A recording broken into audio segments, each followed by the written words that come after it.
प्रभु राम देव भगवान अल्लाह खुदा ईश आदि नाम एक ही शक्ति के हैं। वो कैसा है, कहां है, कैसे मिलता है, किसने देखा है?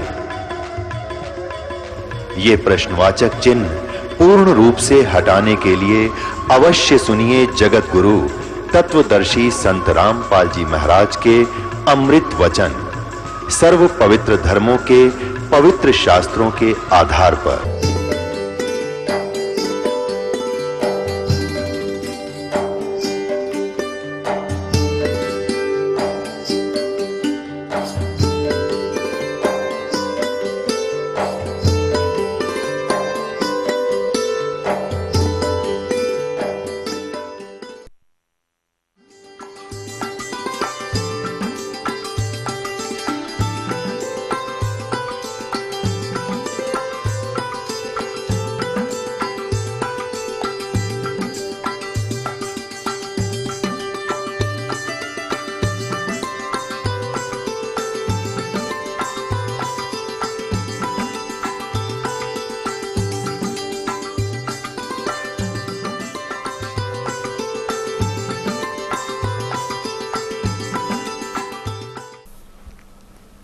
बोलो सतगुरुदेव की जय।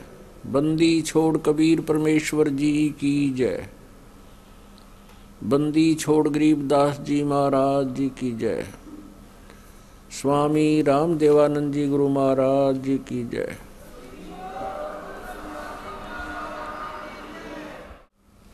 गरीब नमो नमो सतपुरुष को नमस्कार गुरु की नहीं।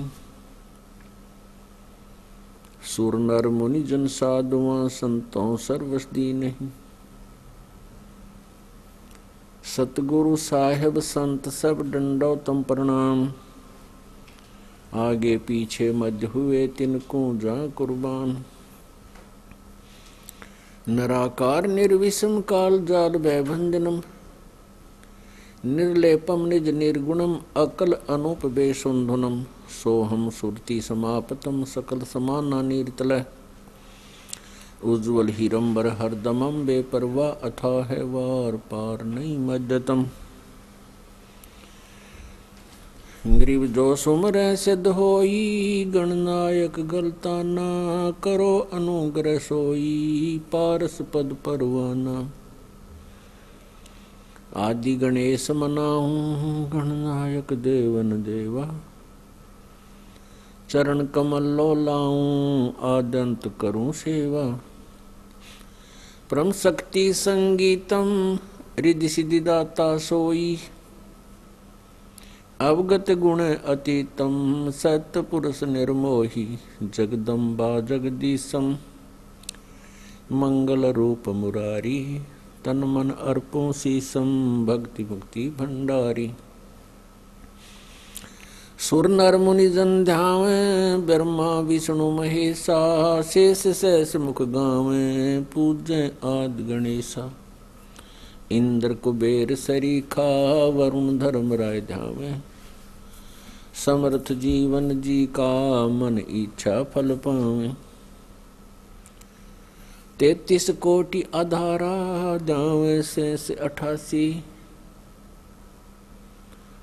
उतर बहु जल पारा कट है यम की फांसी। 33 कोटि आधारा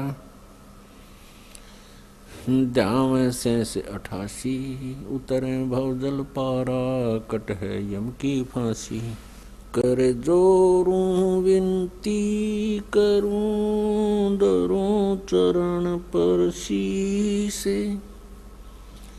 गुरु जी राम देवानंद जी महाराज ने दियो नाम बख्शीश। कोटि कोटि सिजदा करूं कोटि कोटि प्रणाम। चरण कमल में राखियो मैं बांधी जाम गुलाम।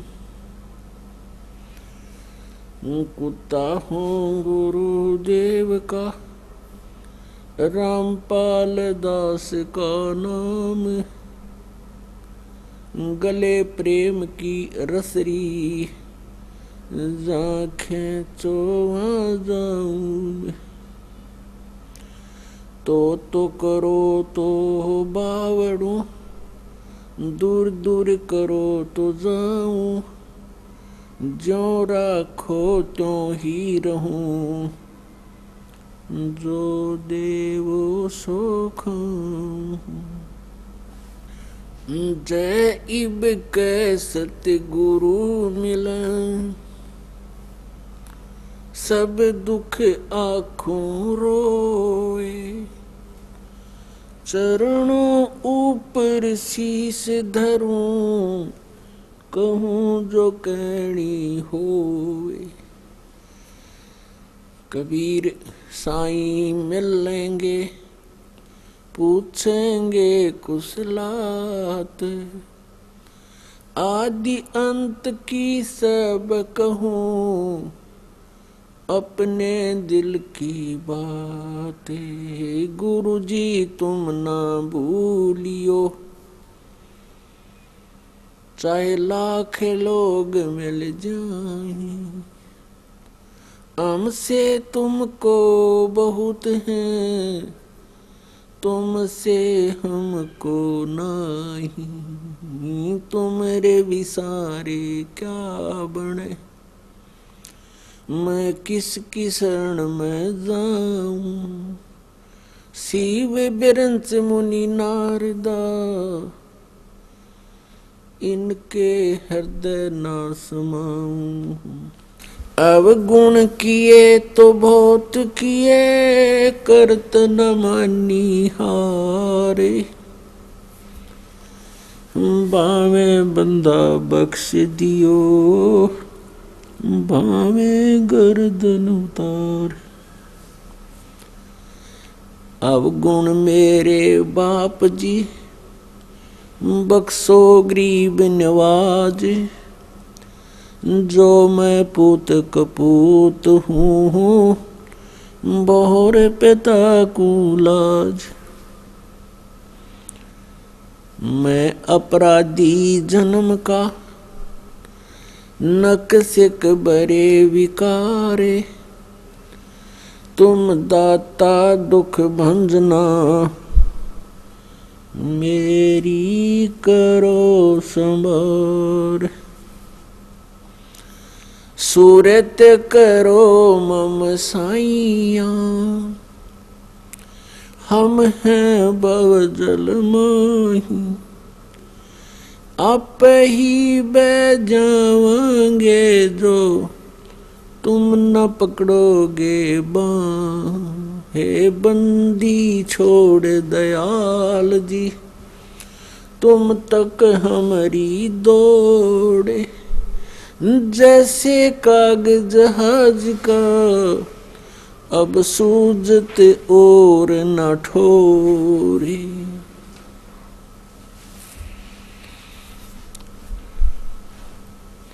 परम पूज्य कबीर परमेश्वर जी की असीम कृपा से आप सभी पुण्यात्माएं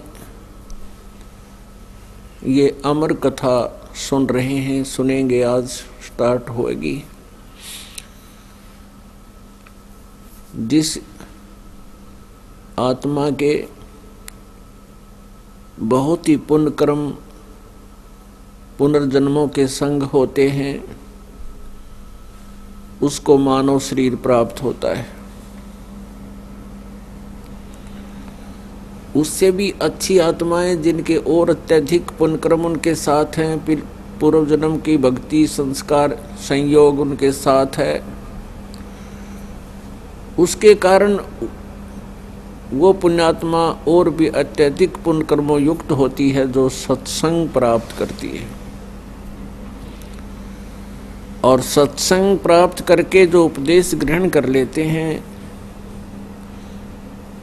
उनके पिछले पुण्यों का कोई एस्टीमेट नहीं लगाया जा सकता। वो कितनी अच्छी आत्माएं।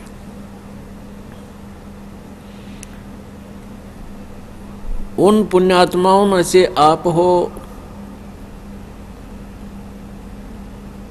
जो यहाँ परमात्मा की अमर कथा सुनने के लिए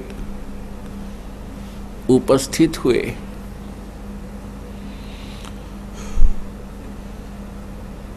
सत्संग में आने से प्राणी को अपने मनुष्य जीवन के उद्देश्य का ज्ञान होता है। जब तक ये प्राणी सत्संग में नहीं आता, इसको मनुष्य जीवन के लक्ष्य का ज्ञान नहीं होता। उससे पूर्व सत्संग प्राप्ति से पहले हम यही सोच रहे होते हैं कि मनुष्य जीवन मिल गया, फिर विवाह हो गया, संतान की इच्छा हुई, संतान होगी, संतान की परवरिश कर दी,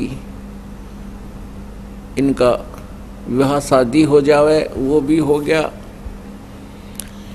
फिर इच्छा होती है कि भगवान इनको संतान दे, और जब संतान के संतान हो जाती है तो फिर हम सोच लेते हैं कि हमारा जीवन सफल हो गया, हमारा कर्तव्य पूरा हुआ। पुण्यात्माओं, सत्संग में आने से ज्ञान होता है कि न तो आपका जीवन सफल हुआ और न ही आपका कर्तव्य पूरा हुआ। ये तो केवल वही पूरा हुआ जो होना था, आपके जो प्रारब्ध के अंदर था वही फला फूला। और इस मनुष्य जीवन से जो भविष्य के लिए आपने तैयारी करनी थी, वो तो आपको पता भी नहीं लगा और आपने स्टार्ट भी नहीं किया।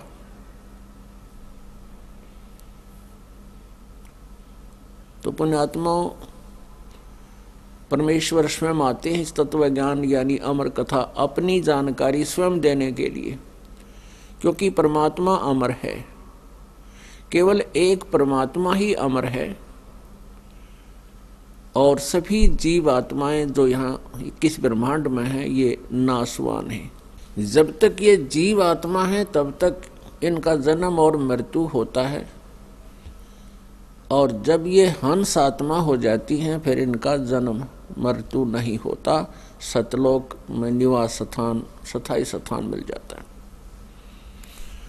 तो परमेश्वर स्वयं आते हैं अपनी यथार्थ कथा को बताने के लिए। वो परमेश्वर कौन है, कैसा है, कहाँ रहता है, उसका वास्तविक नाम क्या है, उस परमेश्वर के उस परम धाम में जाने की विधि कौन सी है, जहां जाने के बाद फिर मृत्यु और जन्म कभी नहीं होता, अर्थात पूर्ण मोक्ष प्राप्त होता है। यह जानकारी सत्संग से उपलब्ध होती है। पुण्यात्माओं, इस पृथ्वी पर 21 ब्रह्मांड में यदि कहीं सत्संग है तो यहाँ बरवाला आश्रम में है। इसके अतिरिक्त कहीं पर भी सत्संग नहीं है। वो केवल लोकवेद सुनाकर श्रद्धालुओं का जीवन व्यर्थ कर रहे हैं। ये बातें प्रथम बार जो व्यक्ति सुनता है उसको ऐसा लगता है जैसे ये संत, ये दास अभिमान कर रहा है। अभिमान नहीं, लेकिन ये यथार्थ ज्ञान बता रहा है, सच्चाई से परिचित करा रहा है कि इस विश्व में कहीं पर भी सत्संग नहीं है। हमारे सदग्रंथ सत्य से परिपूर्ण हैं। हम अपने सदग्रंथों से अपरिचित हो जाने के कारण हमने असत्य ग्रहण कर रखा है। उस सत्संग को आपके समक्ष, उस सत्य सदग्रंथों के सत्य को आपके रूबरू कराने के लिए ये सब व्यवस्था की जा रही है। यदि हमने अपने सदग्रंथों को ठीक से जाना होता तो ये अज्ञान नहीं होता पृथ्वी पर। प्रत्येक धर्म के सदग्रंथ सही ज्ञान दे रहे हैं, लेकिन हमारे जो गुरुवर थे, जो आध्यात्मिक ज्ञान से अपरिचित थे, वो हमें सदग्रंथों की सच्चाई नहीं बता सके, जिस कारण से आज तक हम भटक रहे हैं। श्रीमद् भगवत गीता अध्याय नंबर 18 के श्लोक नंबर 62 में कहा कि अर्जुन, तू सर्वभाव से उस परमेश्वर की शरण में जा जिसकी कृपा से तू परम शांति को और सनातन परम धाम को प्राप्त होगा। इस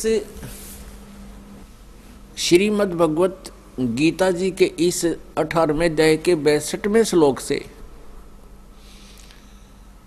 एक तो हमें ये ज्ञान हुआ कि गीता ज्ञान दाता से कोई अन्य परमात्मा है, परमेश्वर है, क्योंकि गीता ज्ञान दाता स्वयं कह रहा है कि अर्जुन, तू सर्वभाव से, सर्वभाव का अर्थ है कि अन्य किसी भी देव में, भगवान में आस्था ना रख कर एक परमात्मा पूर्ण ब्रह्म परमेश्वर में ही आश्रित होकर उसकी शरण में जा। उसकी कृपा से तो परम शांति को और सनातन परम धाम को प्राप्त होगा। गीता ज्ञान दाता से अन्य कोई परमेश्वर है जिसकी शरण में जाने के लिए गीता ज्ञान दाता स्वयं कह रहा है। और इसमें यह भी स्पष्ट कर दिया कि उसकी शरण से ही आपको परम शांति प्राप्त होगी। और तीसरा यह है कि वो सनातन परम धाम प्राप्त होगा। सनातन यानी शाश्वतम स्थानम, वह स्थान जो कभी विनाश को प्राप्त ना हो, सदा रहे, जिसका कभी अंत ना हो, यानी अमर लोक, जिसे हम सतलोक कहते हैं।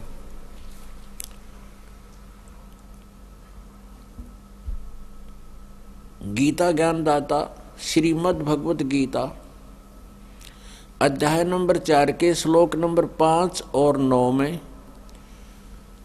गीता अध्याय 2 के श्लोक नंबर 12 में, गीता अध्याय नंबर 10 के श्लोक नंबर 2 में गीता ज्ञान दाता स्पष्ट कर रहा है कि अर्जुन, तेरे और मेरे बहुत जन्म हो चुके हैं, तू नहीं जानता, मैं जानता हूं। इससे सिद्ध हो गया कि गीता ज्ञान दाता अमर भगवान नहीं है। अमर मीन अविनाशी, जिसका नाश कभी ना हो। स्वयं गीता ज्ञान दाता श्रीमद् भगवत गीता अध्याय नंबर 2 के श्लोक नंबर 17 में और श्रीमद् भगवत गीता अध्याय नंबर 15 के श्लोक नंबर 17 में, 15 के भी 17 में और 2 के भी 17 में, और भी अनेकों स्थानों पर कह रहा है कि वो परमात्मा अविनाशी है जिसने सारे ब्रह्मांडों की रचना की है। और गीता जी अध्याय नंबर 15 के श्लोक नंबर 1 से 4 में भी स्पष्ट किया है कि तत्वदर्शी संत के मिलने के उपरांत उस तत्व ज्ञान रूपी शस्त्र के द्वारा इस अज्ञान रूपी अंधकार को काट के, अर्थात तत्व ज्ञान को समझकर, उसके पश्चात परमेश्वर के उस परम पद की खोज करनी चाहिए जहाँ जाने के बाद साधक फिर लौटकर कभी संसार में नहीं आते, उनका पूर्ण मोक्ष हो जाता है। और जिस परमेश्वर से इस संसार रूपी वृक्ष की प्रवृत्ति विस्तार को प्राप्त हुई है, अर्थात जिस परमेश्वर ने सभी ब्रह्मांडों की रचना की है, और उसी की पूजा करनी चाहिए और की नहीं। अपनी पूजा को भी यहाँ रिजेक्ट कर रहा है कि केवल उस परमात्मा की ही भक्ति करनी चाहिए। तो वो कौन है? वो भगवान कौन है? वो परमात्मा परमेश्वर। यह जानकारी देने के लिए स्वयं ही परमेश्वर आते हैं, वो पूर्ण ब्रह्म आते हैं, सत्य पुरुष आते हैं, क्योंकि 21 ब्रह्मांड में, इस काल के लोक में कोई भी व्यक्ति, कोई भी आत्मा परमात्मा से परिचित नहीं है, आध्यात्मिक ज्ञान से परिचित नहीं है। परमात्मा का नाम खूब सुना है, परमात्मा की महिमा भी भक्तों संतों ने खूब बताई है, लेकिन वो परमात्मा कौन है, कैसा है, कहाँ रहता है, और वो स्थान कैसे प्राप्त हो सकता है जहाँ जाने के बाद फिर जन्म मृत्यु नहीं होती और परम शांति होती है। गीता ज्ञान दाता ये ब्रह्म है। इसको सरपुरुष भी कहते हैं। सरपुरुष, शर माने नाशवान, सरपुरुष नाशवान प्रभु। एक सरपुरुष, एक अक्षर पुरुष, एक परम अक्षर पुरुष। यहाँ 3 पुरुषों की महिमा है। सरपुरुष ये 21 ब्रह्मांड का प्रभु है, स्वामी है। अक्षर पुरुष ये 7 शंख ब्रह्मांड का, नील पद्म शंख, 7 शंख ब्रह्मांड का प्रभु है। और परम अक्षर पुरुष यानी परम अक्षर ब्रह्म ये असंख्य ब्रह्मांड का स्वामी है, ओवरऑल कंट्रोलर है, कुल का मालिक है। उस परम अक्षर ब्रह्म की भक्ति से उस पूर्ण परमात्मा सत्य पुरुष, जिसको हम सत्य पुरुष भी कहते हैं, सत्य माने जिसका नाश कभी ना हो, अविनाशी, उस अविनाशी परमेश्वर सत्य पुरुष की साधना करने से, भक्ति करने से, इष्ट रूप में पूजा करने से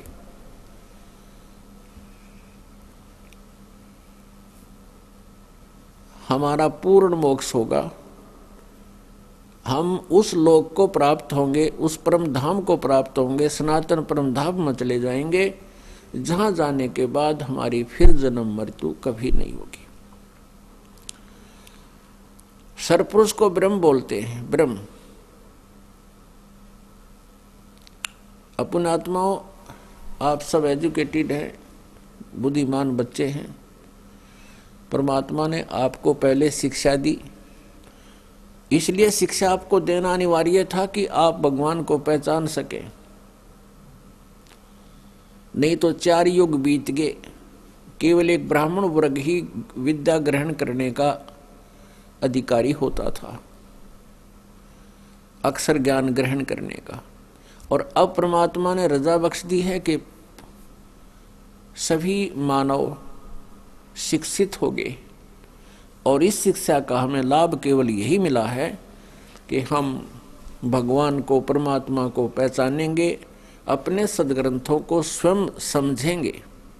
तो परमेश्वर सत्य पुरुष, परम अक्षर ब्रह्म, ये वास्तव में अविनाशी परमात्मा है। और इसकी भक्ति करने से हमें पूर्ण मोक्ष प्राप्त होगा, हमारा फिर कभी जन्म मृत्यु नहीं होगा। जब तक ये प्राणी जन्म मृत्यु में है, शांति नहीं हो सकती।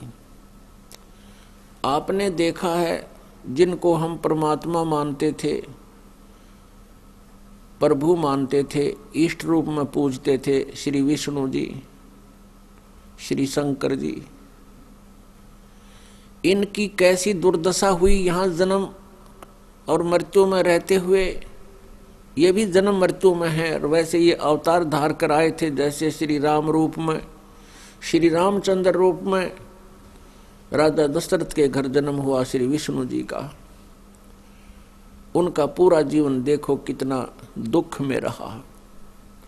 बचपन गुजरा, युवा हुए, विवाह हुआ, विवाह होते ही वनवास हुआ, वनवास में पत्नी का अपहरण हुआ, फिर रावण के साथ युद्ध हुआ, करोड़ों व्यक्ति युद्ध में मारे गए। सीता जी की वापसी हुई, कुछ ही वर्षों के बाद सीता जी का निष्कासन स्वयं श्री रामचंद्र जी ने कर दिया, निकाल दिया उनको घर से। आजीवन बच्चे कहीं, पत्नी कहीं, आप कहीं, तो वो जीव सुखी नहीं हो सकता, चाहे बेशक भगवान की संज्ञा में हो।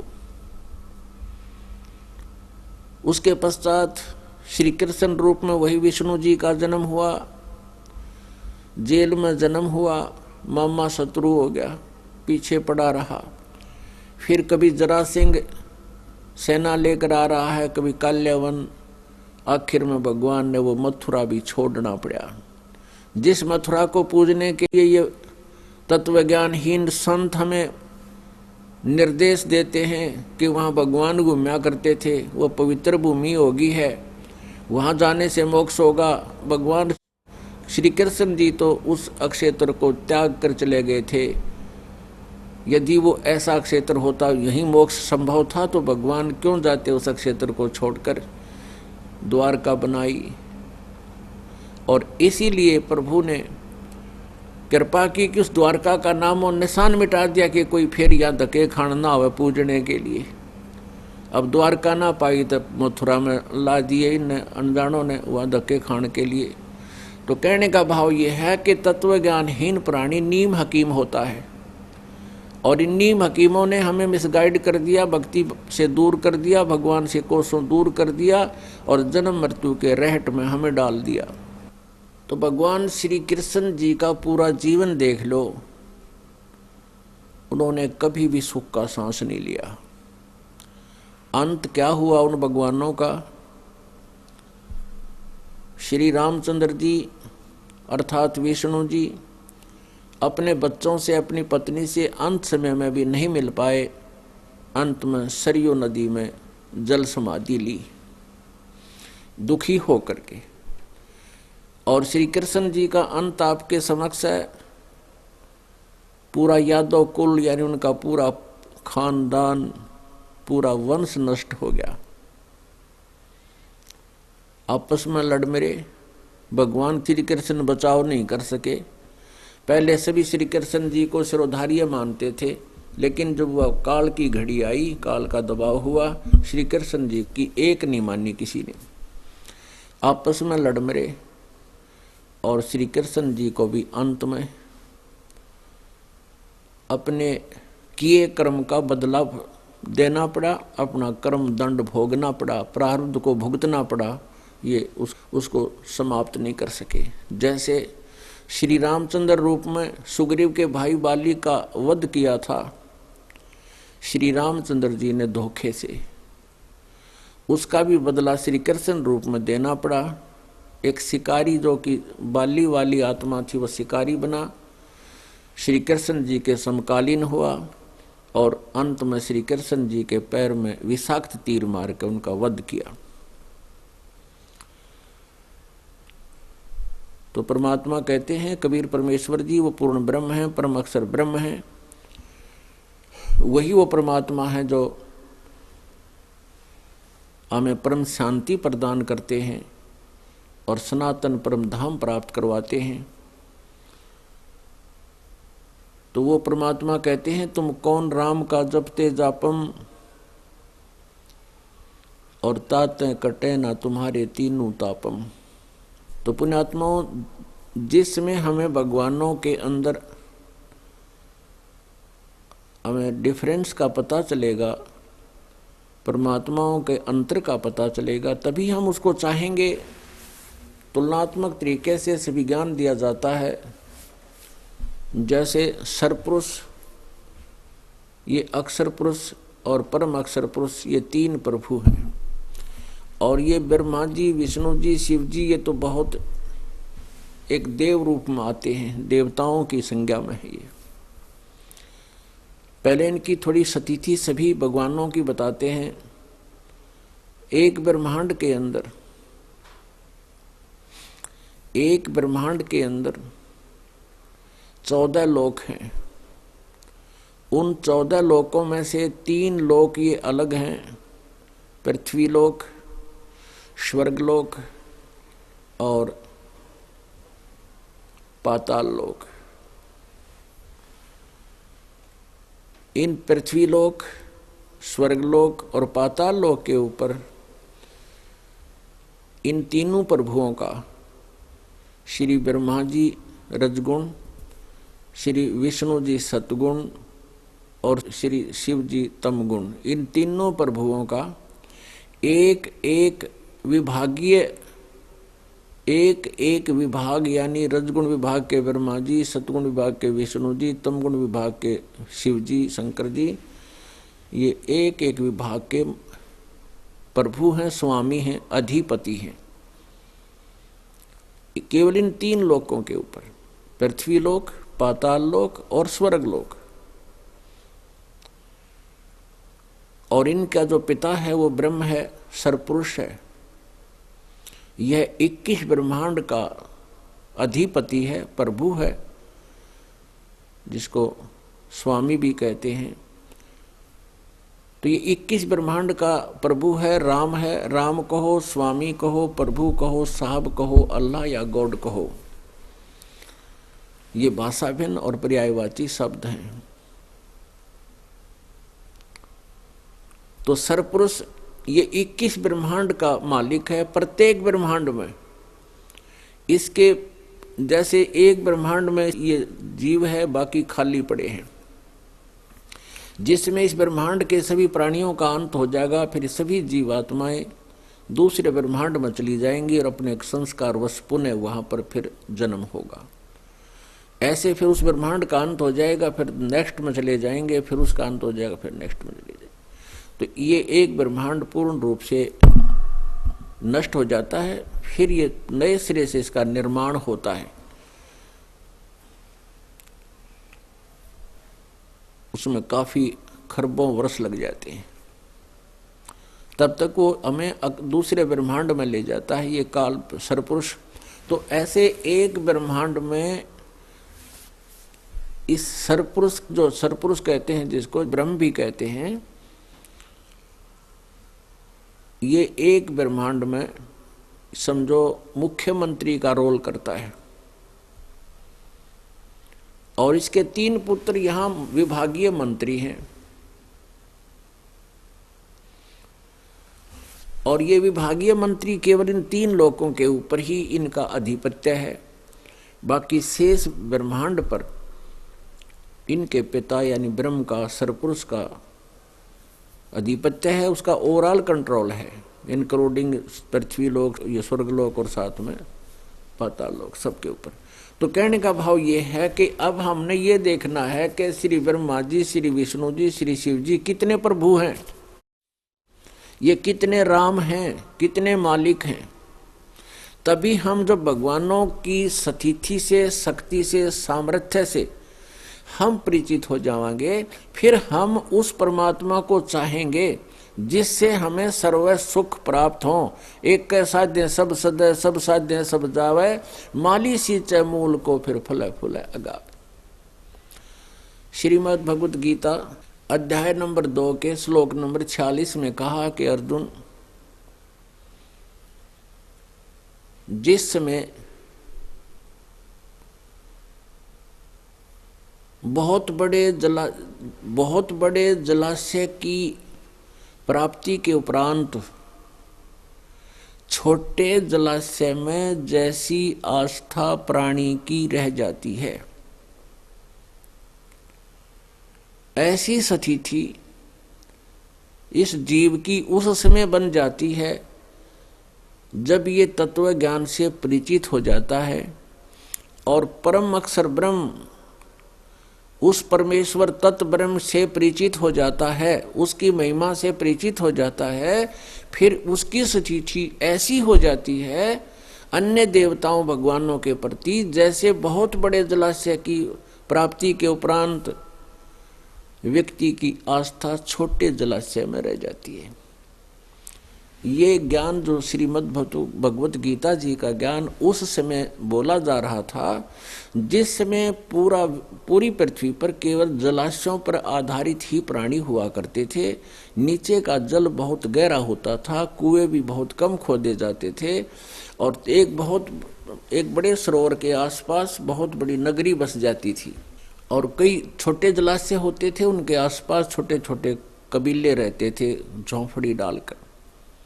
तो उस जलाशय यानी जोहड़ तालाब से ही पीने का जल ग्रहण करते थे, उसी से पशुपालन करते थे। पहले पशुपालन ज़्यादा करते थे और बाकी अन्य से खेती वगैरह कम करते थे, क्योंकि फलदार वृक्ष होते थे और वैसे भी जंगल के अंदर आम जो है कणक उपलब्ध हो जाती थी।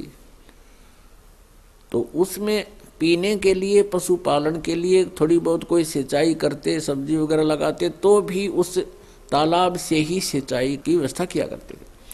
और वो तालाब कैसा होता था कि जैसे वर्षा के दिनों में वर्षा हुई तो तालाब भर गया, उसमें स्टोर हो गया वाटर, और फिर सारा वर्ष उसी को प्रयोग करके निर्वाह किया करते थे, उनसे जीवन निर्वाह होता था उस पर आश्रित व्यक्तियों का। और यदि 2 वर्ष 1 वर्ष 2 वर्ष वर्षा ना हो तो जलाशय, छोटा जलाशय सूख जाता था, उस पर आश्रित व्यक्ति भी तड़प तड़प कर मर जाते थे, जल उपलब्ध नहीं होता था, यानी वो भी सुरक्षित नहीं थे। और उन व्यक्तियों को फिर बहुत बड़ा जलाशय प्राप्त हो जाता है, बहुत बड़ी झील सरोवर जिसमें 10 वर्ष वर्षा ना हो तो भी जल समाप्त ना हो, और जिनको वो जल सरोवर मिल जावे, वह जल स्रोत मिल जावे, उसके पश्चात उस छोटे तालाब में, उस छोटे जोड़ में अब कैसी आस्था होगी, अंडरस्टूड है। कहने का भाव ये है कि वो छोटे जलाशय का जल बुरा नहीं था, लेकिन सफिशिएंट नहीं था, पर्याप्त नहीं था, उस पर आश्रित रहने से वो सुरक्षित नहीं थे, वो तो काम चलाऊ था। और अब मिल गया बहुत बड़ा जलाशय, 10 वर्ष वर्षा ना हो तो भी जल समाप्त नहीं हो, तो उसकी प्राप्ति के बाद फिर सबकी ऑटोमेटिकली आस्था उस जलाशय में जुड़ जाती है और छोटे जलाशय को त्याग जाते हैं, वहां पहुंच जाते हैं। तो पुण्यात्मा, गीता जी अध्याय नंबर 2 के श्लोक नंबर 46 का ये जो तात्पर्य है, ये अब आपका समझ में आएगा कि जैसे हम श्री ब्रह्मा जी, श्री विष्णु जी, श्री शिव जी या श्री देवी जी या इनके ब्रह्मा विष्णु महेश के पिता श्री ब्रह्म सरपुरुष तक ही सीमित थे, जो ये कहते थे कि हम अन्य देवताओं की पूजा नहीं करते, वो अपने आप में घने सुपीरियर समझे थे कि हम ब्रह्म की पूजा करते, और अन्य को वो हे समझते थे कि जो ब्रह्मा विष्णु महेश की पूजा करते हैं ये व्यर्थ है, और ब्रह्म की पूजा हम कर रहे हैं, हमारा जीवन सफल है। अब पता चलेगा कि ब्रह्म की स्थिति क्या है। और जो ब्रह्म साधना करते थे, ब्रह्म साधना में क्या आता है, 5 यज्ञ करनी होती हैं। एक यज्ञ है धर्म की, दूसरी यज्ञ ध्यान, तीसरी यज्ञ हवन की, चौथी यज्ञ प्रणाम, और 5वीं यज्ञ ज्ञान की, जिसको स्वाध्याय भी कहते हैं, और सत्संग सुनना ये भी ज्ञान यज्ञ है, सत्संग करना भी ज्ञान यज्ञ है। और साथ में ओम नाम का जाप, ये ब्रह्म साधना कहलाती थी। और ब्रह्म साधना करने वाला, ब्रह्म सरपुरुष की साधना भक्ति करने वाला, वो कहाँ जाता है, ब्रह्मलोक में। श्रीमद् देवी भागवत 7वां स्कंध, श्री देवी खुद स्वयं हिमालय राजा को ज्ञान सुना रही है, आध्यात्मिक ज्ञान सुना रही है, और कह रही है कि केवल एक ब्रह्म की पूजा कर, सब पूजाएं त्याग दे, यानी अपनी पूजा को भी मना करती है और कहती है केवल एक ब्रह्म की पूजा कर, उसका ओम नाम है। ओम नाम के जप से तू कहाँ जाएगा, ब्रह्मलोक को प्राप्त होगा, ब्रह्म को प्राप्त होगा, और वो ब्रह्म ऊपर ब्रह्मलोक में रहता है। अब इससे सिद्ध हो गया कि ब्रह्म की साधना करने वाला, ओम नाम का जाप करने वाला ब्रह्मलोक में जाएगा। और गीता जी अध्याय नंबर 8 के श्लोक नंबर 16 में ये स्पष्ट कराया है कि ब्रह्मलोक पर्यंत, ब्रह्मलोक तक जितने भी लोक हैं, जैसे विष्णु जी का लोक है, शिव जी का लोक है, ब्रह्मा जी का लोक है, दुर्गा का लोक है, ब्रह्मलोक है, ये अन्य धर्मराय का लोक है या स्वर्ग लोक है, कहते इन सभी लोकों में गए हुए प्राणी पुनरावर्ती में हैं, अर्थात उनका जन्म और मृत्यु होता है, वो पूर्ण मोक्ष प्राप्त नहीं करते, वो अपने पुण्यों के अक्षीण होने पर उन लोकों से फिर वापस मृत लोक में आते हैं, जन्म मृत्यु को प्राप्त होते हैं। तो इससे सिद्ध हुआ कि श्री ब्रह्मा जी, श्री विष्णु जी, श्री शिव जी और ब्रह्म और दुर्गा, यहां तक कि ब्रह्म माने सरपुरुष कहो, इसको सरपुरुष भी कहते हैं, सरब्रह्म भी कहते हैं, और केवल इसको ब्रह्म भी बोल देते हैं। जब तक ब्रह्म से ऊपर दो प्रभु और हैं, एक अक्षर ब्रह्म, एक परम अक्षर ब्रह्म, इनकी जानकारी नहीं थी, तब तक इस ब्रह्म को फाइनल मान रखा था। इसलिए इसको फाइनल गॉड यानी ब्रह्म का अर्थ भगवान होता है, प्रभु होता है, तो ब्रह्म माना जाता था। अब जैसे किसी कार्यालय में कोई नौकरी करते हैं तो उन कर्मचारी और अधिकारियों के लिए उनका जो बॉस होता है, जैसे कोई डीसी ऑफिस में काम करते हैं, डिप्टी कमिश्नर के ऑफिस में काम करते हैं, तो उनके जितने भी वहाँ कर्मचारी या सुपरिटेंडेंट आदि होते हैं, वो एक दूसरे को संबोधित करते समय ये कहते हैं कि साहब ने ये काम कहा है, आप कर दीजिए, साहब का आदेश है, इस फाइल को पहले निपटाना है। तो उनके लिए अंडरस्टूड था साहब, डीसी साहब, क्योंकि उनका कंट्रोलर, उनका बॉस वो साहब है। अब साहब कहो चाहे राम कहो, चाहे प्रभु कहो, चाहे स्वामी कहो, अब जो जितनी क्षमता रखता है वो उतना ही राम है। पहले यहाँ राम की परिभाषा यानी साहब की परिभाषा आपको थोड़ी सी डिफाइन करते हैं। जैसे एक तहसीलदार भी साहब कहलाता है, और एक जो है एसडीएम भी साहब कहलाता है, और डिप्टी कमिश्नर भी साहब कहलाता है, और कमिश्नर भी साहब कहलाता है, मंत्री भी साहब कहा जाता है, मुख्यमंत्री को भी साहब कहते हैं, और प्रधानमंत्री को भी साहब कहते हैं, और राष्ट्रपति जी को भी साहब कहते हैं। अब इन साहबों में बहुत अंतर है, प्रत्येक की क्षमता में, इनकी शक्ति में अंतर होता चला जाता है, लेकिन अपने क्षेत्र में ये सभी साहब प्रसिद्ध हो जाते हैं। जैसे डीसी ऑफिस में, डीसी के अंतर्गत जितने भी अधिकारी कर्मचारी हैं वो स्पष्ट एक ही बात बोलते हैं, साहब ने ऐसा बोला, उनके लिए अंडरस्टूड है ये साहब। कौन? डीसी साहब।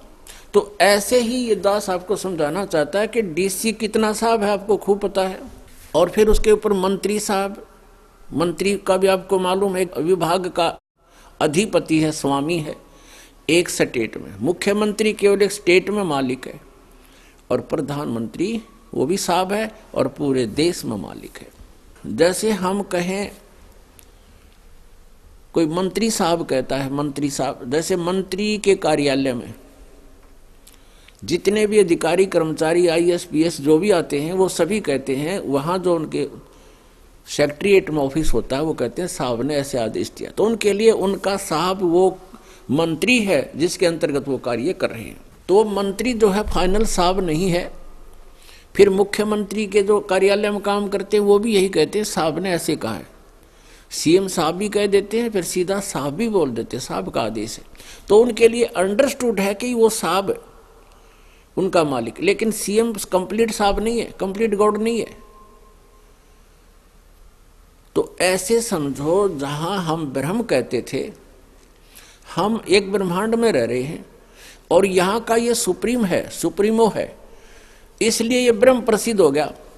और इन सभी ने ब्रह्म अंडरस्टूड कंप्लीट गॉड, इन्होंने ब्रह्म को कंप्लीट गॉड मान लिया, जबकि ये एक ब्रह्मांड का गॉड था, स्वामी था, मालिक था, प्रभु था। जिस कारण से केवल ये हो गया कि ब्रह्म, हम ब्रह्म साधना करते हैं, हम साहब की साधना करते हैं, हम भगवान की साधना करते हैं, और अन्य को वो देव कहा करते थे कि और सब देवता हैं, ब्रह्म सुप्रीम पावर है। अब आपको तत्व ज्ञान की रोशनी से पता चलेगा कि कौन है वो कंप्लीट गॉड, कौन है वास्तव में ब्रह्म, कौन है परमात्मा।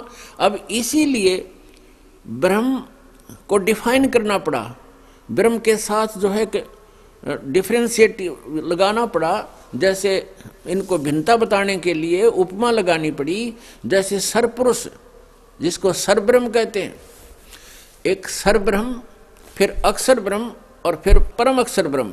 अब इस ब्रह्म को अच्छी तरह समझने के लिए कि कौन है वो ब्रह्म, एक तो सरब्रह्म, ब्रह्म माने भगवान, नासवान भगवान कौन, सरपुरुष कहो चाहे सरब्रह्म को, पुरुष कहो, भगवान कहो, ब्रह्म कहो, राम कहो, गॉड अल्लाह कहो। तो सरब्रह्म तो 21 ब्रह्मांड का स्वामी, ये ब्रह्म जिसको हम ब्रह्म कहा करते थे, ये सरब्रह्म है वास्तव में। इसको काल भी कहते हैं। गीता जी अध्याय नंबर 11 के श्लोक नंबर 32 में स्वयं कहता, मैं काल हूं अर्जुन, और सबका नाश करने के लिए आया हूं, अपरिवर्त हुआ हूं। तो श्री कृष्ण काल नहीं था। श्री कृष्ण जी ने पहले कभी नहीं कहा अपने आप को काल, और बाद में कभी अपने आप को काल नहीं कहा। ये काल जो है ये गुप्त कार्य करता है, ये इसके कर्म और जन्म अलौकिक हैं। ये ऐसे कर्म करता है, किसी में प्रवेश करके ये अपना जो कुछ उल्लू सीधा करना कर जाता है, फिर बाद में महिमा और डेबिट और क्रेडिट उसी को मिल जाता है जिसके अंदर ये प्रवेश करके अपना उल्लू सीधा करता है। तो इसको काल भी कहते हैं। और श्री कृष्ण जी में प्रवेश करके यही काल गीता बोल रहा है, ये सरब्रह्म।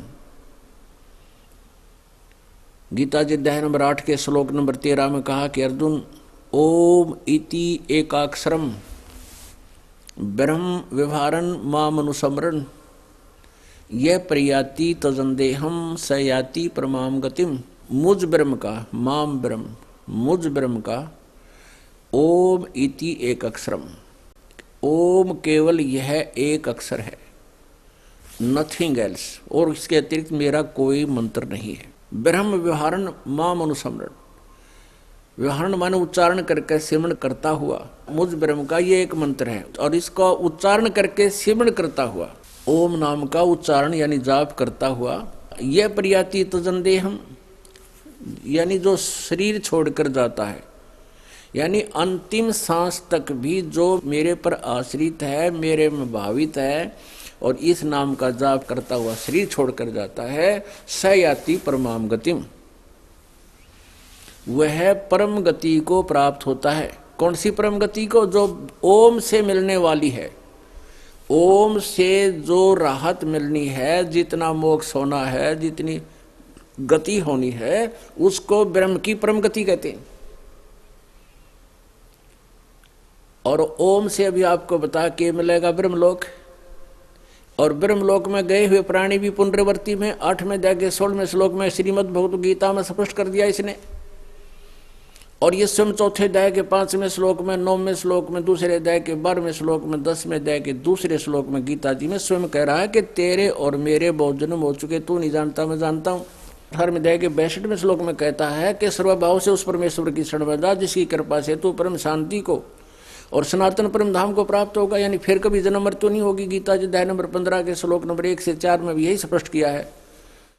15 और 16 में 3 प्रभुओं की जानकारी दी है कि सर्वभाव से उस परमेश्वर की शरण में जा, तत्व ज्ञान प्राप्ति के पश्चात परमेश्वर के उस परम पद की खोज करनी चाहिए, जहां जाने के बाद साधक फिर कभी लौट कर नहीं आते, और जिस परमेश्वर ने सब ब्रह्मांडों की रचना की। और वास्तव वो परमात्मा अविनाशी है, और वही तीनों लोकों में प्रवेश करके सबका धारण पोषण करता है। तो इससे सिद्ध हो गया कि गीता जी अध्याय नंबर 8 के श्लोक नंबर 13 में जो परम गति ओम के जाप से होनी है वो व्यर्थ है, वो पूर्ण नहीं है। इसलिए गीता जी अध्याय नंबर 7 के श्लोक नंबर 18 में गीता ज्ञानदाता स्वयं कहता है कि ये जो ज्ञानी आत्मा है ये है तो नेक उद्धार है, पर ये मेरे वाली घटिया गति में ही स्थित हैं। ओए होए, अनुत्तमाम गतिम माम एवं अनुत्तमाम गतिम आस्थिता से ही युक्त आत्मा। ये ब्रह्म परमात्मा प्राप्ति में लीन ये है तो अच्छी आत्मा है, ज्ञानी आत्मा उदार हैं, लेकिन इनको तत्वदर्शी संत ना मिलने से ये मेरे वाली घटिया अनुतम, अनुतम माने घटिया व्यर्थ अश्रेष्ठ। अरे इन्होंने अनुवाद गलत कर रखा, गीता अनुवादकर्ताओं ने अनुतम का अर्थ कर दिया अति उत्तम। अरे तेरा गजब हुई। अंग्रेजी का वर्ड है बैड, और बैड का अर्थ कोई बालक या कोई भी बड़ा उसका अर्थ गुड करता है बैड का, तो कितना बुद्धिमान अकल उसका पता लग जाता है। तो वो कति अज्ञानी व्यक्ति है जो बैड का अर्थ गुड करे, अनुत्तम का अर्थ को श्रेष्ठ करता है, तो मूर्ख है, महामूर्ख है।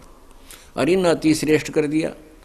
तो यहाँ ये नहीं समझ सके इस तत्व ज्ञान को, गूढ़ रहस्यों को, जिस कारण से इन व्यक्तियों ने, उन नकली गुरुओं ने पूरे मानव समाज को मिसगाइड कर दिया।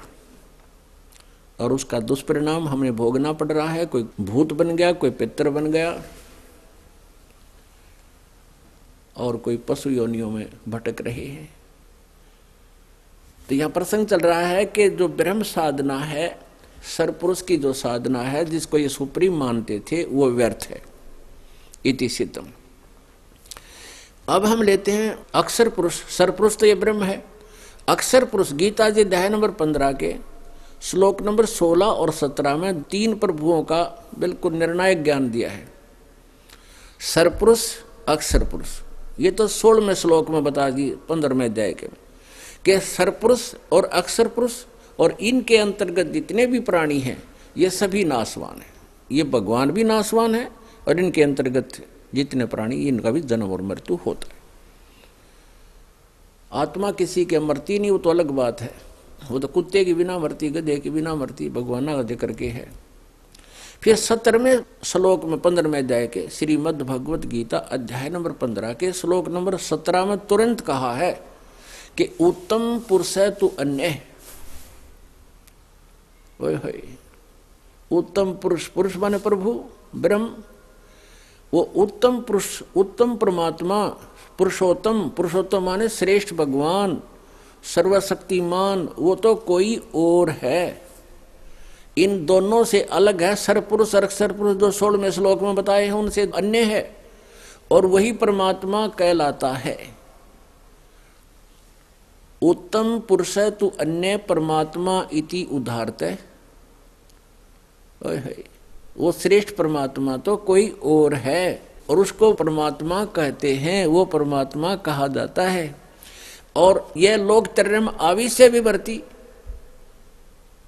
अवे ईश्वर है जो तीनों लोकों में प्रवेश करके और सबका धारण पोषण करता है, वो है अविनाशी परमात्मा। यहाँ 3 लोक ये नहीं है, स्वर्ग लोक और पाताल लोक और पृथ्वी लोक नहीं। यहाँ 3 लोक हैं, सतलोक यानी पूर्ण परमात्मा का जो अधिपति, और फिर अक्षर पुरुष, और फिर ये सरपुरुष, इनके लोक और इंक्लूडिंग परमात्मा का लोक, इन सभी का धारण पोषण करने वाला भी वो पूर्ण परमात्मा ही है। जैसे 15वें अध्याय के श्लोक नंबर 1 से लेकर 4 में कहा कि ऊपर न जड़ वाला, ऊपर को परमात्मा जो है वो परम अक्षर ब्रह्म, वो तो समझो जड़ है, मूल है पूरे संसार रूपी वृक्ष की। और अक्षर पुरुष का तना समझ लो, और सरपुरुष एक मोटी डार जानो, और डार के फिर 3 शाखा हो, रजगुण ब्रह्मा, सदगुण विष्णु, तम गुण शिव जी, ये 3 शाखा हैं। और आगे पात रूप है संसार, हम पात रूप में हैं। तो मूल से आहार चलता है पेड़ को, मूल से, और वही तना में, तना से डार में, डार से फिर शाखाओं में, शाखाओं से पत्तों तक आता है। तो अब अंडरस्टूड है। गीता जी अध्याय नंबर 15 के श्लोक नंबर 17 में ये बताया है, वो मूल परमात्मा, जड़ रूपी भगवान, मूल मालिक, सबका दाता,